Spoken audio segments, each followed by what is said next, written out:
Li Keqiang's sudden passing, the mourning tide prompts deep reflection.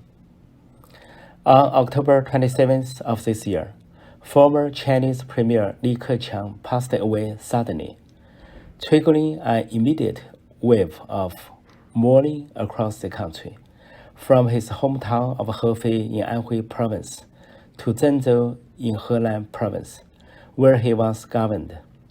Tens of thousands, hundreds of thousands, and even millions of people lined up day and night to offer flowers and write condolences. In cities, towns, and campuses across the country, almost every major city had varying degrees of mourning and commemoration. Whether it was a bouquet of flowers, a card, or a banner, people in various regions, even if they used guerrilla flash mob-style gatherings, wanted to express their condolences or commemorate former Premier Li. Even Halloween, popular in Shanghai, was filled with elements of mourning for Li Keqiang. These scenes took the Xi regime, which holds political power, by surprise, and must have terrified them as well. It reminds people of the atmosphere and scenes during the death of former Premier Zhou Enlai in 1976 and former General Secretary Hu Yaobang in 1989, which led to two large-scale Tiananmen Square incidents. However, today, the Chinese Communist Party is adept at control, with a vast stability maintenance force, various intelligence agencies, and modern surveillance equipment spread across the country, along with internet censorship measures. These factors barely managed to suppress the situation. Otherwise, the significant impact and escalation of the current situation would be no less than that of 1976 and 1989. Nevertheless, the Xi regime must have taken aback and undoubtedly sweating profusely. They might have originally thought that the death of a former premier who had already retired wouldn't stir any waves in Chinese society. Consider this: even when Xi Jinping ordered the forceful removal of former General Secretary Hu Jintao from the closing ceremony of the 20th Party Congress, it didn't create much of a stir in Chinese society. However, Li Keqiang's death immediately ignited a wave of mourning. Why is this the case? There are at least three key factors. Firstly, Li Keqiang, who had retired as premier just over half a year ago, was relatively young, in good health, and physically fit. His sudden death due to a heart attack was unbelievable and hard to accept. Regardless of how the authorities explain it or try to make it seem normal, the general suspicion that lingers among peoples is that Li was murdered. It was an abnormal death with a significant political conspiracy behind it. So, in addition to being shocked, people were also indignant, instinctively feeling unfair for Li Keqiang. Even if they dared not speak out against those in power, they expressed their discontent through other means. As the saying goes, the intentions of a man like Sima Zhao are known to everyone. Secondly, Li Keqiang was known for his humble, diligent, and people-oriented character, and his image as a moderate and enlightened reformer had deeply resonated with the public. This made a sharp contrast with those who held power and displayed arrogance.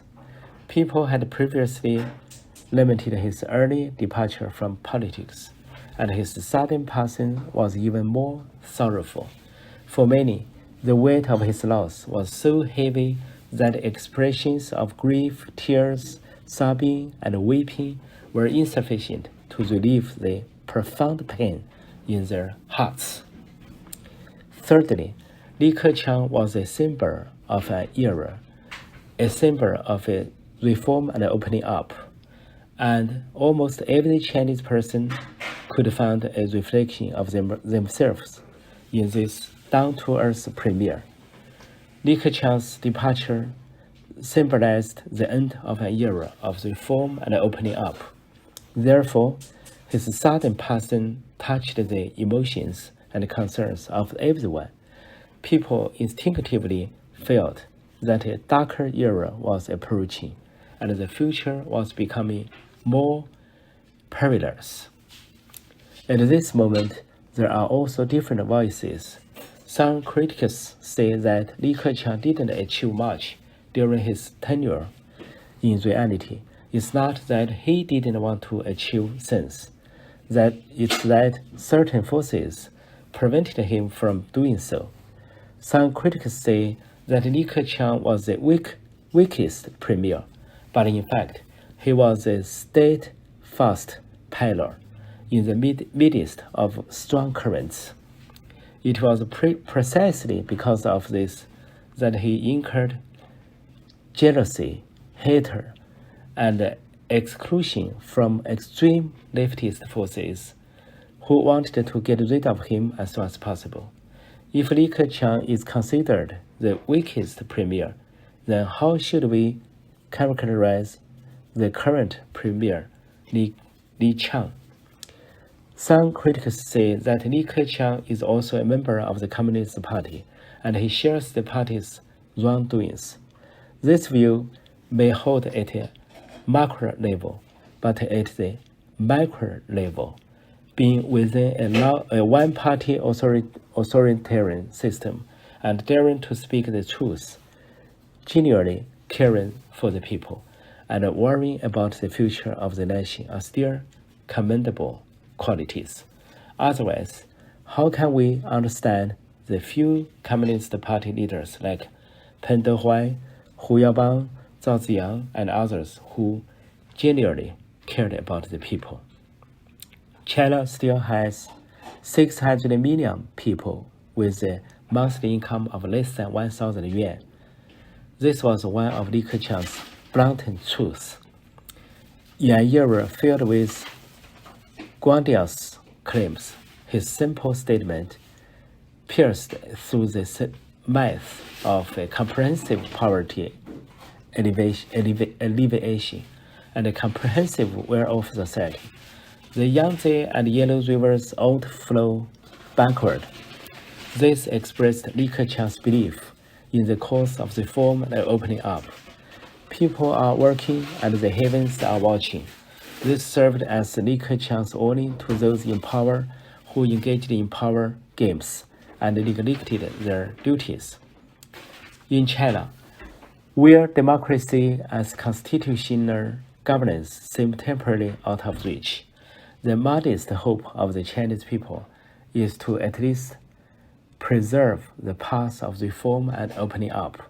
However, even this middle ground, reform and opening up, a moderate path between extreme authoritarianism and democratic constitutionalism, has been mercilessly abandoned by those in power. People's favorable view, respect, sympathy, and nostalgia to reformist figures like Li Keqiang are not difficult to understand. After Mao Zedong's death, China reinstated the college entrance examination called the Gaokao system. Li Keqiang was one of the first high-achieving students to pass the Gaokao and enter Beijing University. As one of the few contemporary Chinese Communist Party leaders with a modern sensibility in terms of power struggles, Li Keqiang lost to Xi Jinping, leaving aside the complex factional struggles within the CCP. It can be simplified to say that a high-achieving student, not to someone from a background as a worker, peasant, and soldier. Knowledge elites, not to the renegades. Reformists, not to the proponents of the Cultural Revolution. And those with international perspectives, not to the